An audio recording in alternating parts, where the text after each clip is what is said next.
Assalamualaikum warahmatullahi wabarakatuh. Kembali bertemu dengan saya, Iroveldi. Hari ini kita membahas tentang satu kata yang kita sebenarnya dengar kata ini sudah sangat sering, yaitu kata politik. Kita akan membahas ini, apa itu politik. Tapi kita tidak akan membahas secara ilmiah, yang kita akan bahas tentang pemahaman atau pengertian umum atau publik terhadap politik ini. Apa sih politik ini? Itu yang akan kita bahas. Dan kita akan mengajak, atau saya akan mengajak teman-teman supaya melek tentang politik. Saya mengajak bukan melek dalam arti kata paham secara ilmunya, tetapi mengajak agar realistis dengan apa itu politik. Karena yang saya dapatkan selama ini adalah sepertinya publik terlalu berharap, berekspektasi tinggi terhadap yang namanya politik. Diharapkan politik itu menghadirkan sebuah keharmonisan, keindahan, kesempurnaan. Nah, inilah yang akan kita bahas, yang kita cari tahu supaya teman-teman realistis apa itu politik. Tapi juga jangan tendensius, jangan juga negative thinking. Oke, ini kebetulan saya sama-sama lagi pengen lihat dulu saya buka Google nih, Wikipedia, yang biasa saya selalu mencari informasi internasional Wikipedia. Saya ingin mencari tahu secara umum apa itu politik. Ini kita sambil buka-buka, lihat-lihat. Di Wikipedia ini dijelaskan politik itu berasal dari bahasa Yunani, yang artinya itu sesuatu yang berkaitan dengan negara, dengan pemerintahan. Itulah secara umum politik. Jadi politik itu bahasa Yunani. Kalau didefinisikan di sini adalah politik adalah proses pembentukan dan pembagian kekuasaan dalam masyarakat, yang antara lain berwujud proses pembuatan keputusan yang khususnya dalam negara. Begitulah kira-kira. Jadi intinya politik itu kalau dalam bahasa Yunani ini mengartikan sesuatu yang berhubungan dengan komunitas negara dan masyarakatnya. Ini dijelaskan lagi juga bahwa politik itu adalah seni dan ilmu untuk meraih kekuasaan. Ini ada bahasa yang agak sedikit ekstrim nih saya tangkap. Politik adalah seni dan ilmu untuk meraih kekuasaan secara konstitusional maupun inkonstitusional. Nah, jadi intinya di sini ditegaskan bahwa politik itu adalah seni untuk meraih kekuasaan dalam pemerintahan, tapi dilakukannya dengan cara konstitusional atau sah, dan juga maupun inkonstitusional. Jadi bisa saja dia mungkin bertentangan secara hukum. Nah, ini yang perlu kita pertanyakan ini. Oke, kita lihat lagi. Ini saya lihat di ilmu konsep-konsep politik, politisi-politisi atau ahli politik yang terkenal di dunia ada beberapa. Antara lain mungkin yang paling simple Aristoteles. Aristoteles ini adalah seorang ilmuwan, seorang ahli politik. Dia berpandangan mengemukakan arti dari politik itu tersebut. Politik itu adalah digunakan masyarakat untuk mencapai suatu kebaikan bersama. Jadi artinya politik itu adalah tujuannya adalah mewujudkan kesejahteraan, kebaikan buat bersama. Inilah pendapat yang disampaikan oleh Aristoteles. Dan rasanya pendapat dia ini dari berbagai ahli yang saya lihat ini, ahli ada banyak, ada Max Weber, ada Robson, ada macam-macam, ada David Easton. Tetapi yang paling kita pahami, yang dipahami oleh publik adalah yang walaupun tidak mengenal nama Aristoteles, tapi yang selama ini publik mengenali atau publik memahami politik itu adalah mekanisme atau metode yang disampaikan oleh Aristoteles, teori yang disampaikan oleh Aristoteles, yaitu bahwa politik itu adalah sebuah cara atau tujuan untuk mendapatkan kebaikan buat bersama. Itulah yang dikemukakan oleh Aristoteles dan juga kebetulan yang kita pahami bersama. Nah, semuanya ini saya tangkap, saya baca dari Google, dari Wikipedia ini adalah berbagai macam teori yang disampaikan oleh para ahli.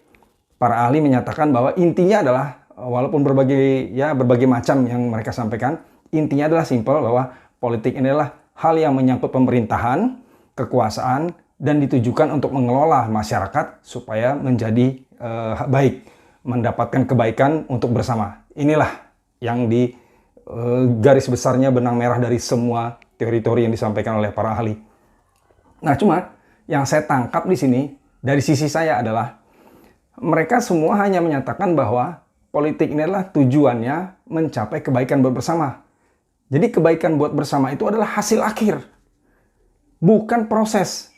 Di sini tidak dijelaskan tentang proses. Nah, jadi bagi saya ada sesuatu yang tersembunyi, sesuatu yang tidak diungkap. Untuk mencapai kebaikan bersama itu dengan proses apa? Apakah proses juga dengan cara yang baik? Ataukah prosesnya mungkin tidak dengan cara yang baik? Bisa saja.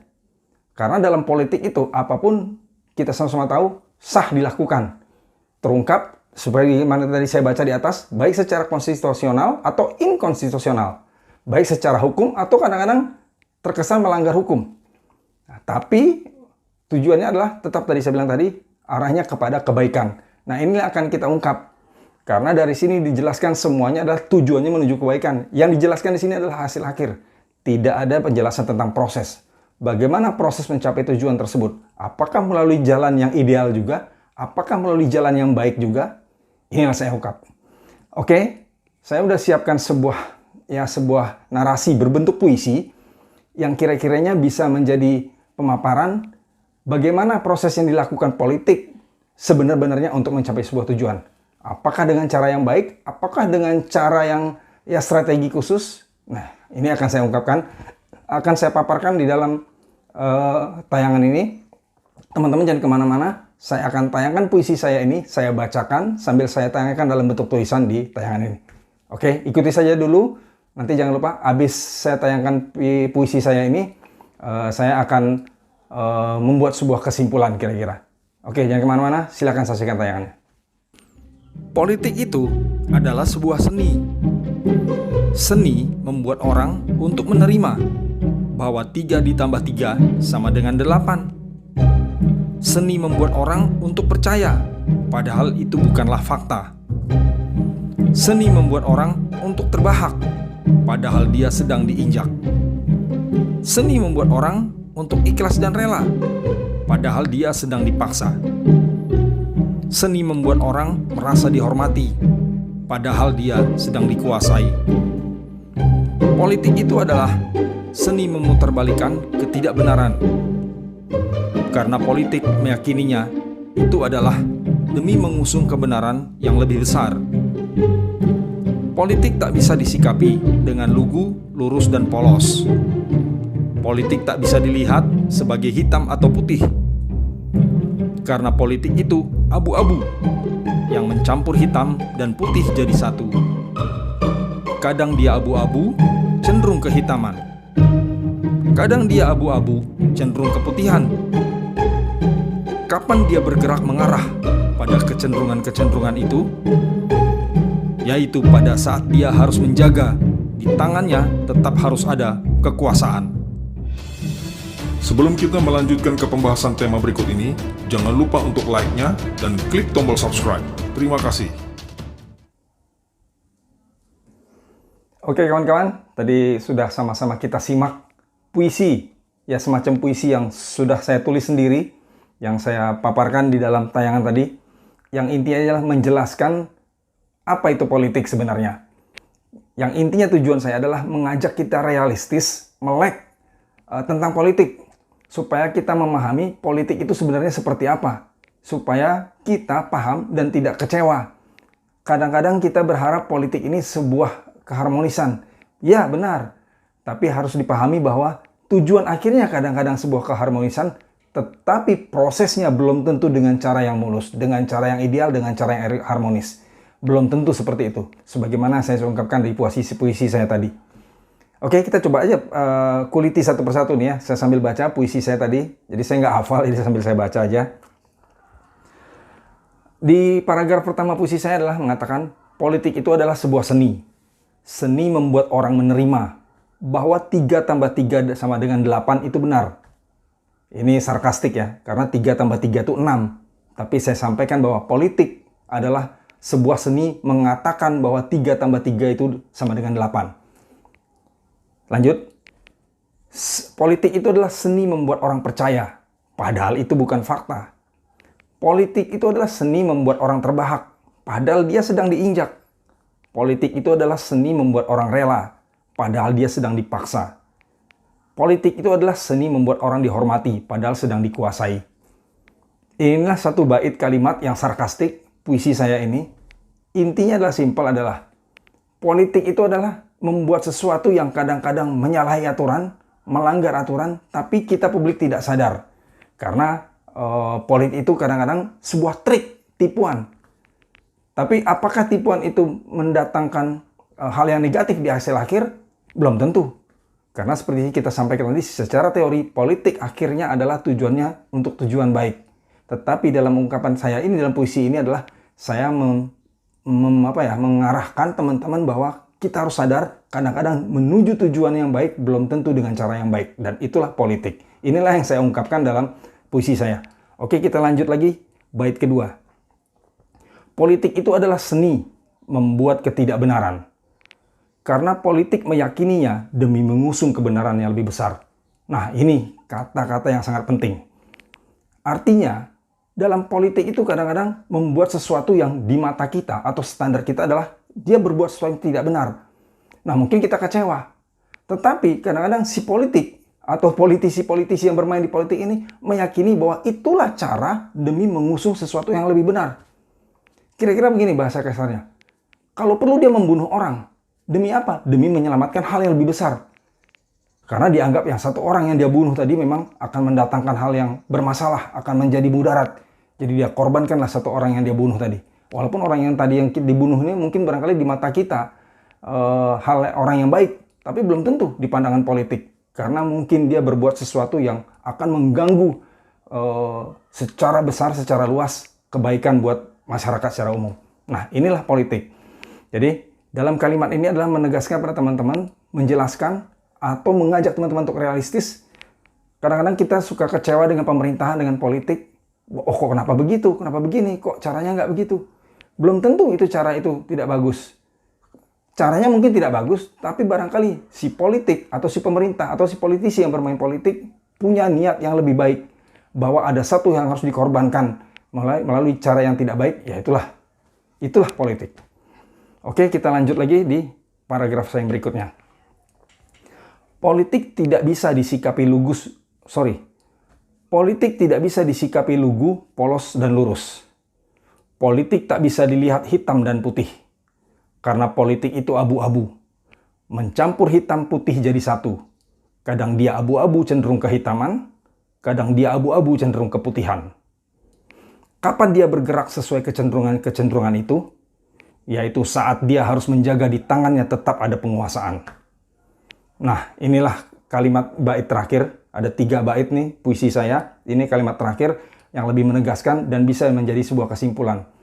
Artinya bahwa kita memahami politik, menyikapi politik, memandang politik tidak boleh lugu. Tidak boleh terlalu polos dan lugu. Karena saya bilang tadi, politik itu ada sesuatu yang tersembunyi, tetapi dalam konteks kita positive thinking, ada niat baik daripada pemain politik atau si pemerintah atau si penguasa untuk tujuan yang baik. Dia tidak bisa dilihat hitam, dia tidak bisa dilihat putih. Artinya apa? Bahwa kita tidak bisa terlalu juga kasat mata melihat karena ada sesuatu yang tersembunyi, buram di balik sesuatu yang buram tersebut. Tapi tetap kita harus berpositive thinking bahwa politik adalah tujuannya baik.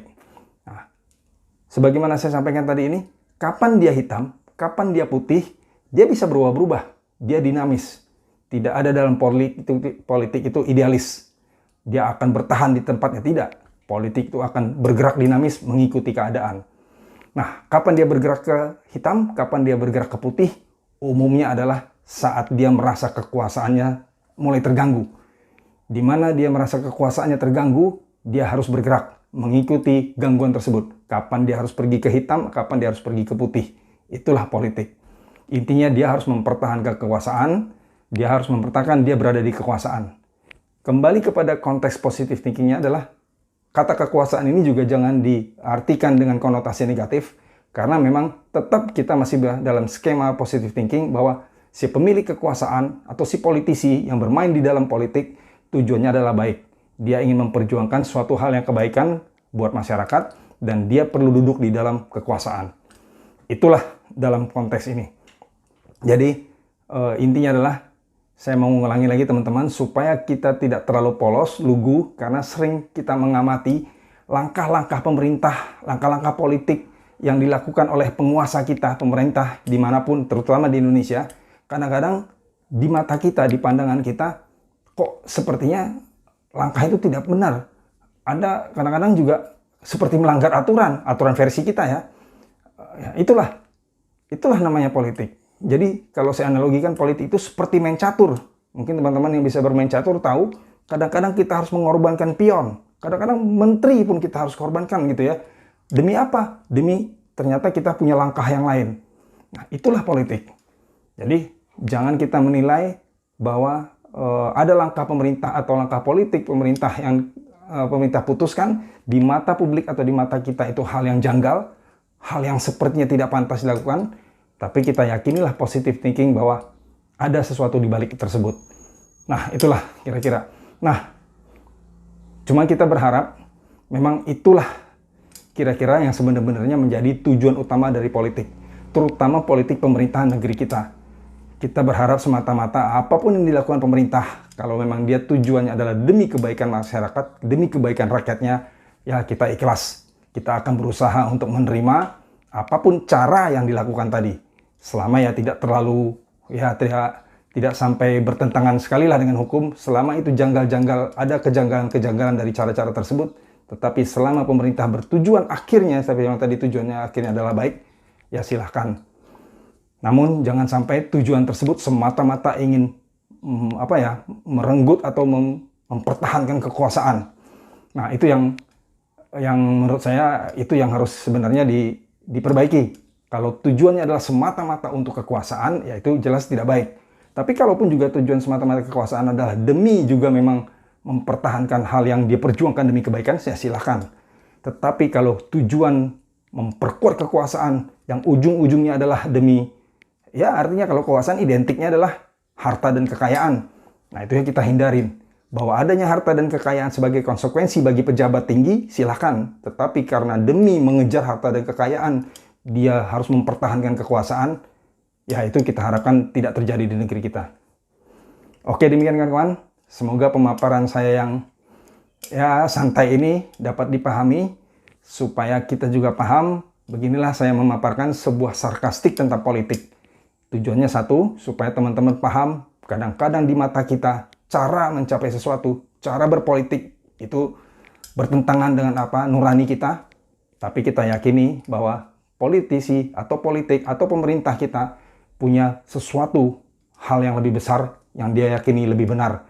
Bahwa dia mengorbankan sesuatu, yaitu silahkan.